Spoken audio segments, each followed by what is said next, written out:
Oh, what a beautiful morning. Oh, what a beautiful day. I've got a beautiful feeling. Everything's going my way.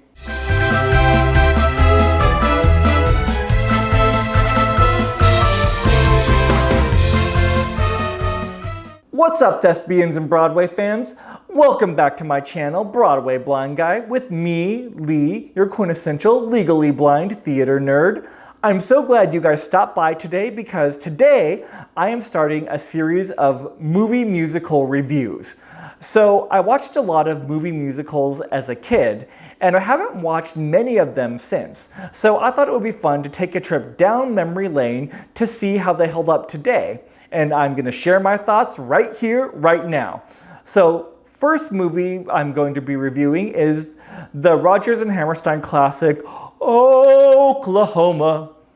Now, this movie is based on the 1943 Broadway musical, and it came out in 1955, directed by Fred Zinnemann, commonly known for westerns, most popular one being High Noon. It stars Gordon MacRae as Curly, Shirley Jones as Laurie, Rod Steiger as Judd Fry, Gene Nelson as Will Parker, Gloria Grahame as Ado Annie, and Charlotte Greenwood as Aunt Eller. So here's a quick synopsis if you don't know the story.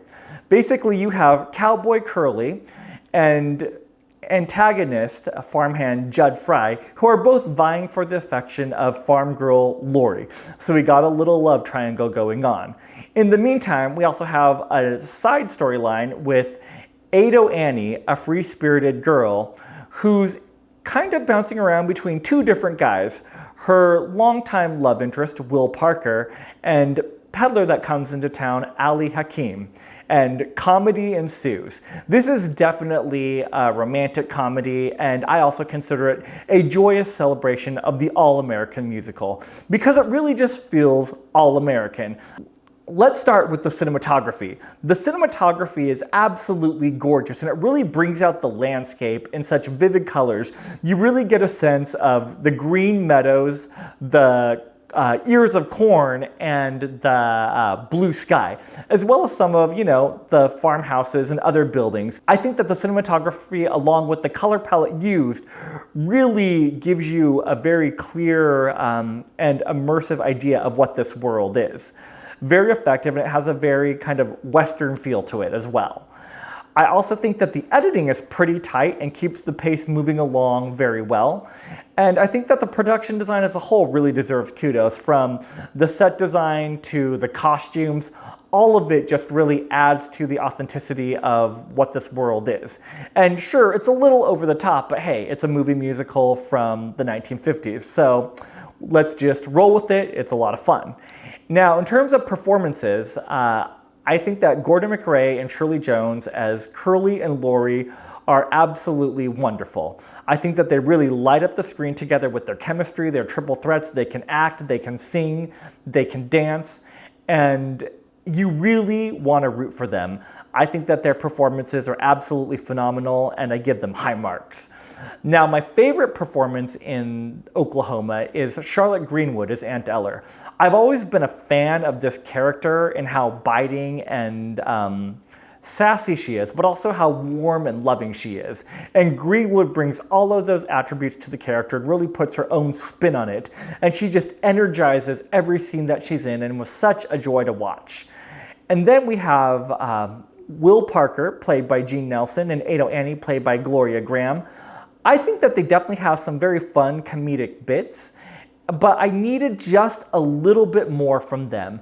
They played it a little more subdued than what I'm used to, and sure, I know it's a movie and you have to pull things in a little bit more for film, but I just wanted a little bit bigger performance at certain times.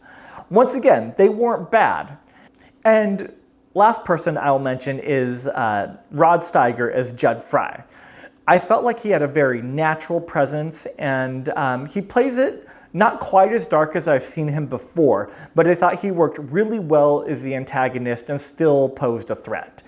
I didn't remember his characterization watching this movie as a kid, but it was a joy to come back and see what he brings to the table here. And of course, Oklahoma wouldn't be Oklahoma without the music. And the music in stereo sound here, played with the full orchestra, is such a treat to hear. It's also great to have a movie that has an overture and an entr'acte, which is missing from the modern movie musicals of today. But what also makes these numbers really splash is the choreography. My two favorite numbers in the film were The Farmer and the Cowman and Everything's Up to Date in Kansas City.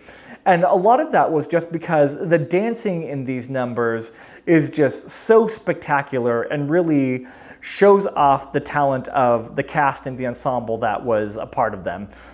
But truthfully, I love all of the songs in Oklahoma. Some of my other favorite songs are Surrey with a Fringe on Top, I Can't Say No, and People Will Say We're in Love. So yeah, Oklahoma was such a joy to revisit. And I was reminded of how funny it is. There's so many comedic moments in this material, and I also realized what an excellently crafted piece of film this is. And therefore, I'm going to give Oklahoma 4.5 out of 5 stars. I think it's a nearly perfectly crafted movie musical that is sure to put a smile on your face.